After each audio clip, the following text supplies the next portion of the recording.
Olá, está começando a Granja na TV. Eu sou Thaís Dávila e essa é a sua conexão diária com o agronegócio. Está marcado para amanhã o seminário Plano Safra, Tecnologia Agrícola na Oferta de Alimentos e Controle da Inflação, proposto pela Associação Brasileira da Indústria de Máquinas e Equipamentos, a ABMAQ. Na pauta, a necessidade de um plano safra robusto para a safra 25-26. O evento acontece de forma híbrida em Brasília e vai reunir autoridades públicas, parlamentares, representantes do setor produtivo. As inscrições podem ser feitas pelo link que aparece na sua tela.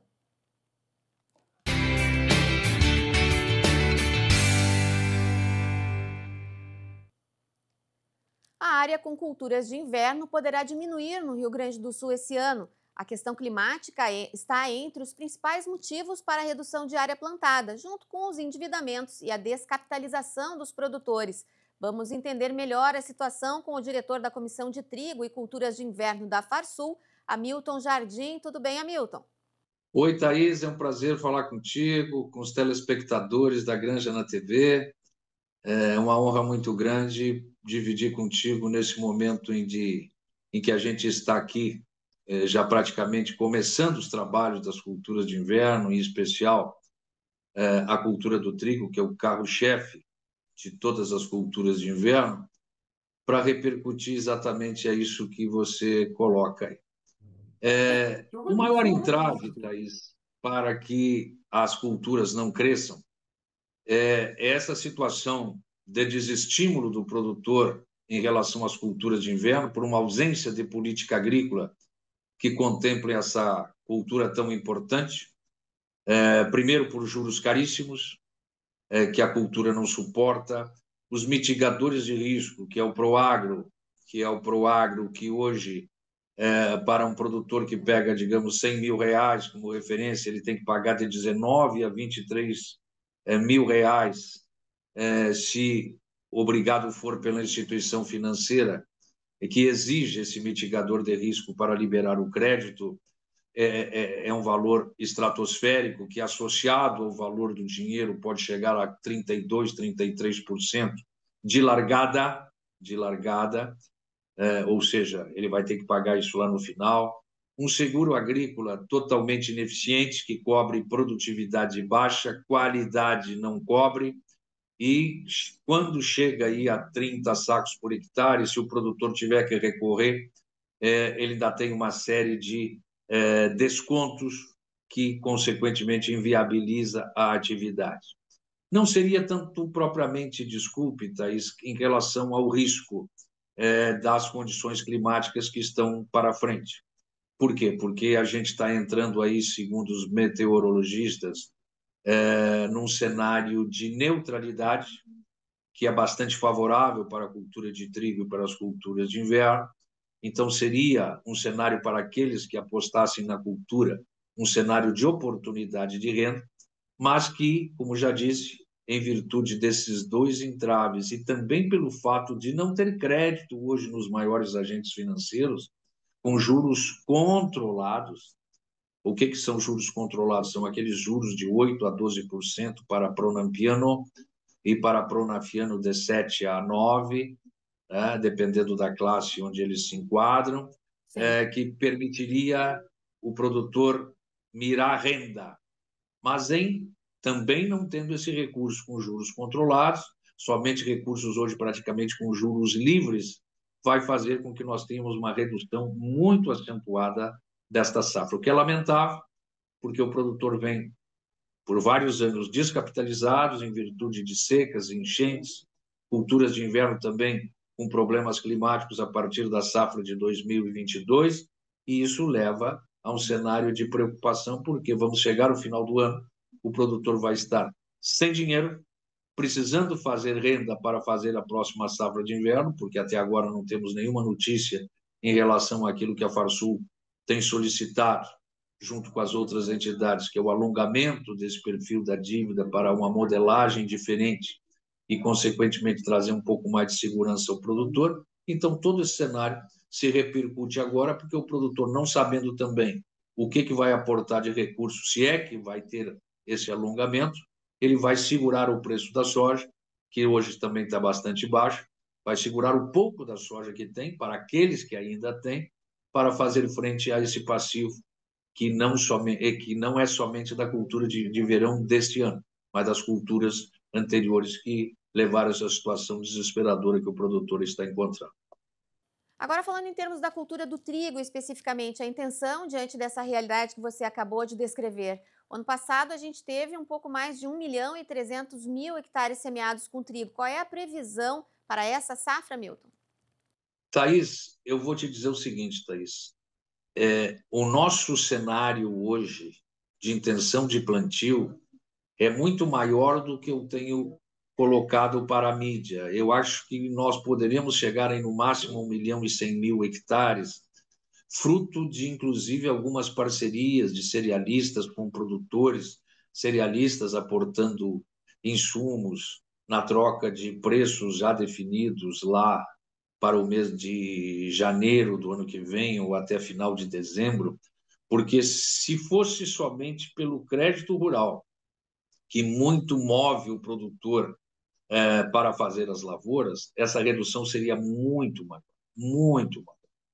Mas eu acredito que a gente não deva chegar a 1.100.000 hectares de área cultivada no trigo esse ano, por todos aqueles motivos que eu falei, e somente essa redução, repetindo, não é maior ou não será maior em virtude desses troca-trocas que estão acontecendo aí com cooperativas ou cerealistas para tentar levar o produtor a plantar um pouco mais de cultura de trigo. Então, essa é a nossa visão neste momento. E a gente se baseia nisso, Thaís, principalmente quando a gente vê um grande desestímulo do produtor em usar semente fiscalizada, que é a base de toda a produtividade a ser oferida, e que os sementeiros, inclusive, estão muito preocupados. Por quê? Porque fizeram bastante grãos e esses grãos não estão sendo comprados pelos produtores. Então, isso é o primeiro cenário que nos diz que a área vai diminuir bastante. Sem considerar também a venda de adubação de base, que é o adubo, ou adubação de cobertura, que é uma adubação nitrogenada, principalmente, que o produtor usa ali pelos 40, 35 dias, 40, 45 dias após o plantio da cultura. Então, isso aí, ou seja, a semente adubo, que está com baixa procura, nos traz um cenário de redução acentuada de área até o presente momento. Aí, e o pior é que não temos um cenário de reversão disto aí. Não, exatamente, essas alturas do campeonato, como você diz, mesmo que venha alguma medida protelatória, de, quem sabe até do Conselho Monetário Nacional, que está sendo aguardada há meses e meses, principalmente desta última quinta-feira passada, quando o Conselho se reuniu, isso não daria tempo de reverter a situação dos produtores ou mudar a sua intenção em relação às culturas de inverno. Por quê? Porque as decisões têm que serem tomadas preventivamente, com tempo relativamente médio em relação à intenção do produtor e à concretização do plantio, até mesmo pela ausência de insumos nesse momento. Agora, Milton, a gente fala em cultura de inverno, pensa logo em trigo, mas o Rio Grande do Sul tem uma diversidade de culturas que são cultivadas no inverno, até mesmo a questão das pastagens, que é tão importante também para o gado leiteiro e para a pecuária. Qual é o cenário aí para, fora o trigo, para essas outras culturas? Bom, excelente pergunta. Veja bem, o estado do Rio Grande do Sul, só para você ter uma ideia, entre soja e milho, a gente, considerando o verão, né, a gente planta em torno de 7,5 milhões. Então, é inconcebível, e somente isso acontece por falta de políticas públicas, que a gente não plantasse no mínimo 30% dessa área com culturas rentáveis. Quais seriam as culturas rentáveis e com liquidez imediata? Seria trigo, em primeiro lugar. Nós teríamos a oportunidade de plantar cevada, mas a cevada é plantada muito regionalmente em torno de uma pequena micro-região que tem em torno da unidade de produção de malte em Passo Fundo. Nós teríamos a oportunidade de plantar triticale, que é um cereal fantástico, tanto para alimentação humana, principalmente nesses termos aí de culturas alternativas, nós teríamos ou até mesmo para a alimentação de animais, nós teríamos o trigo de duplo propósito, nós teríamos a aveia de duplo propósito, a produção de grãos ou produção de carne na forma de pastejo, e depois o produtor optando entre continuar o pastejo, não produzir grão, ou abandonar o pastejo e destinar parte daquela área para a produção de grãos. Nós teríamos aveia preta, aveia branca, um cenário agora, inclusive, muito crescente, que também não vai crescer tanto quanto se gostaria, que é a canola, que é uma cultura que entra muito bem nessa época, principalmente para a produção de óleos vegetais. Então, o Rio Grande do Sul tem um cenário muito forte de oportunidades para as culturas de inverno. Inclusive, a gente, enquanto Farsul, juntamente com o nosso cenário RS, que fomenta muito através do programa Duas Safras, que é a otimização das culturas de inverno, que ficam em grande parte da área desses 7,5 milhões ociosas no inverno, para trazer renda ao produtor e, consequentemente, fazer com que o nosso sistema seja mais otimizado. Mas, por uma série de fatores, entre os quais esse que eu já te comentei, a gente não tem uma intenção aí de plantio de mais de 2 milhões, 2,5 milhões. Ou seja, vão ficar mais de 5 milhões de hectares plenamente ociosos ou com uma pequena cobertura que não traz renda ao produtor, o que é lamentável. Por isso que a gente vai continuar trabalhando no programa Duas Safras, para movimentar o produtor, para incentivar o produtor através de novas tecnologias, inclusive, ou tecnologias que ele domina e precisam ser aperfeiçoadas, para que ele continue com aquele ímpeto de continuar produzindo inverno, porque a gente não pode ter uma propriedade que se foque somente no verão, em detrimento daquela área que a gente tem oportunidade, mas por uma série de fatores, entre os quais de falta de política agrícola, o produtor não preenche no inverno.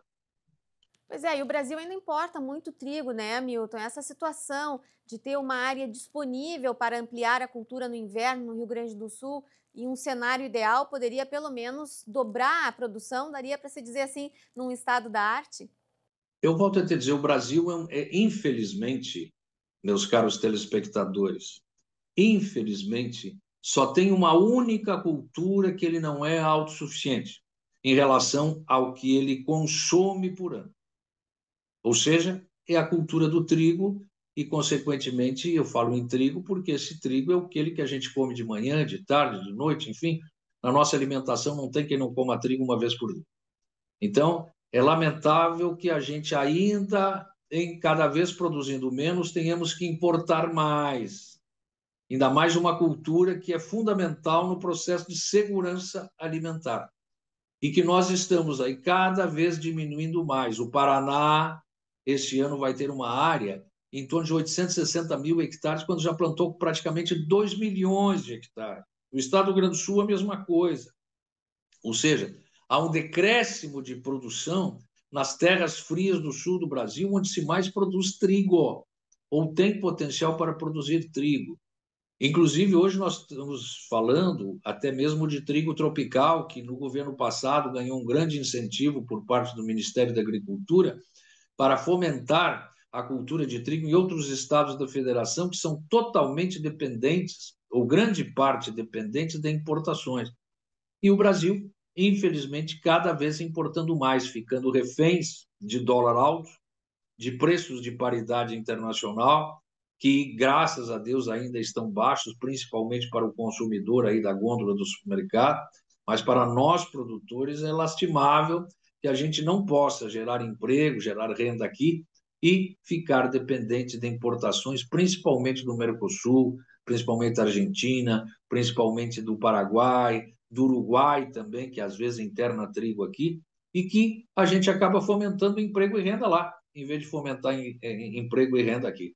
É lastimável. Num momento tão delicado da vida nacional, onde o produtor, principalmente gaúcho, precisa de renda, a gente não tem as condições para incentivar o produtor, para incentivar essas culturas, para fazer com que ele plante, para que ele ganhe dinheiro, melhore o seu sistema produtivo, porque onde tem trigo no inverno, ou qualquer outra cultura no inverno, ele tem muito mais oportunidades de buscar renda no próximo verão seguinte. porque o sistema fica muito melhor, é um sistema mais adubado, é um sistema com melhor controle de invasoras, ou seja, a resteva de trigo, que é o que sobra após a colheita do trigo, entrega muito mais oportunidade para que a gente busque obtenções de produtividades maiores no verão. Mas, infelizmente, a gente já cansou de falar isso, tem alertado o governo sobre isso, e, infelizmente, a gente não tem tido respostas, infelizmente. Agora, para a gente encerrar, Milton, a questão do preço do trigo ao produtor. O trigo sempre a gente ouve muito falar nas políticas de preços mínimos, né? Como é que está essa política? Apesar de ter uma projeção de safra menor para 2025, o preço não depende somente dessa oferta, no caso do trigo, em função de toda essa importação.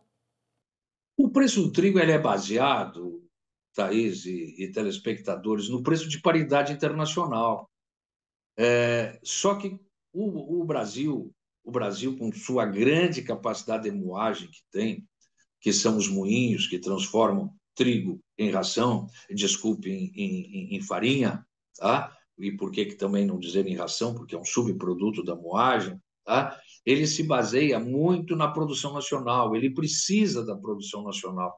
Nós temos um parque hoje de moagem ocioso em relação ao que poderia produzir comparado com o que produz, principalmente com o trigo nacional, que ao longo do tempo vem diminuindo a sua área de plantio e, consequentemente, a sua produção. Agora, quem estabelece preço é o mercado. Tá? O mercado é soberano.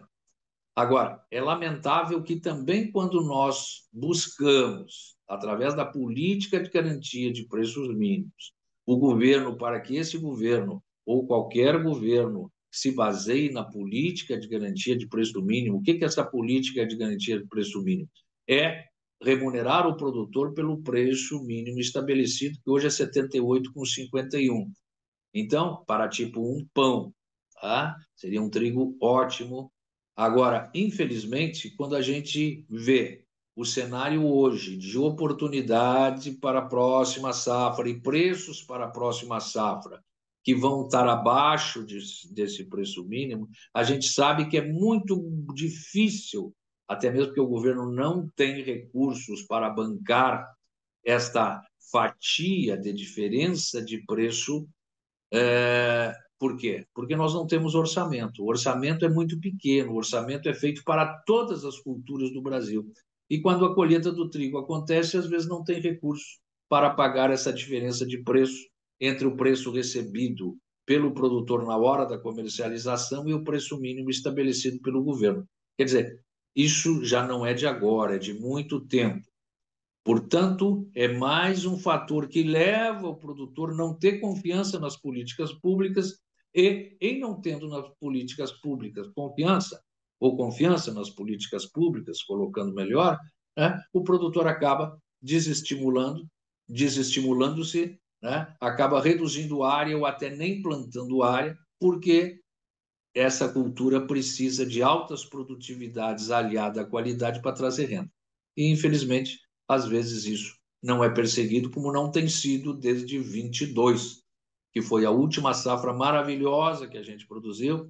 Perdemos a safra de 23, perdemos a safra de 24, vamos entrar numa safra de 25, como já te disse, com um cenário de clima bastante favorável, baseado no que os institutos dizem, mas com um cenário de preço, que é o que está sendo hoje praticado, R$ 68, R$ 70 no máximo aí, pelo mercado, e não tem tendência de melhora. Ou seja, ele vai ficar abaixo do preço mínimo.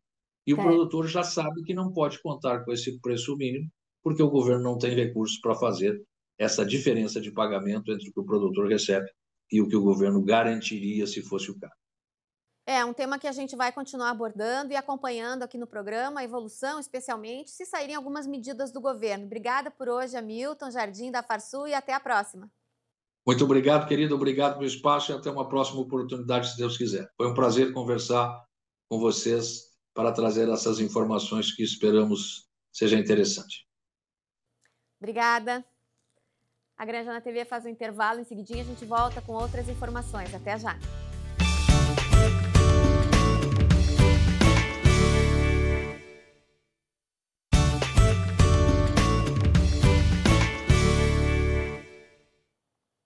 Estamos de volta com a Granja na TV. E o futuro do seu filho começa pela escola em que ele vai estudar. A rede de escolas da Ubra tem um recado para você. Matrículas abertas na rede de escolas da Ubra. Aqui, seu filho vive um mundo de novas possibilidades a cada dia. Faça parte de uma comunidade com experiências de ensino com humanidade para além do ambiente escolar. Aqui você encontra atendimento individualizado, valorização do esporte em todos os níveis de ensino, ênfase na língua inglesa, iniciativas e projetos inovadores. E ainda conta com aulas de robótica, educação tecnológica e cultura maker, além de desenvolver em nossos alunos uma mentalidade empreendedora. Tudo isso com preparação para vestibulares e Enem inserida no dia a dia, durante toda a jornada do aluno. Acesse ubra.br/escolas e agende sua visita agora mesmo.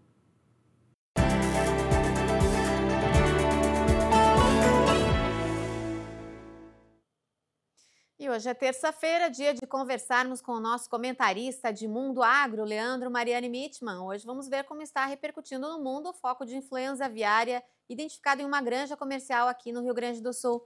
Tudo bem, Leandro? O que andam falando de nós por aí no mundo?